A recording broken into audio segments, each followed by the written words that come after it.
Yeah, my name is Paul Savage. You're standing in front of 550 Queen Street West, that used to be the home for Savage Garden nightclub. I was the owner, opened the venue in 1994.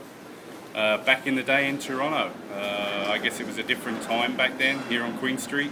It was basically Freak Street. It was pretty bohemian. Everybody that was anybody lived down here. If you had a mohawk, you wore eyeliner, you were a bit different. Whatever, this is pretty much where you were. When I first came to Toronto, it was like 1992. The scene was kind of like, I don't know, kind of like the Wild West. We had a couple of venues in the city. They were basements. They weren't great. They had some problems, and the scene was just spread out. There was a lot of people here. There was a lot of people demanding music, but there really wasn't anything to serve them. And so by '94, I decided I'd open Savage Garden. So with the help of a couple of friends, I went into a bank and I borrowed $60,000. And I said, okay, I'm going to take a space. This used to be an old theatre back in the 50s, apparently. So I took the space, and over the course of 3 months, we ripped it apart and renovated for a nightclub.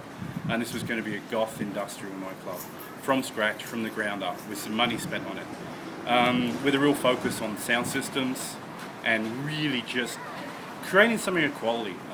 Musically, Goth Industrial, I love the music, and I always felt that it should be played through decent sound systems so people can really appreciate what was going on. So yeah, we opened in '94. It took about 6 to 8 months to get it really rolling.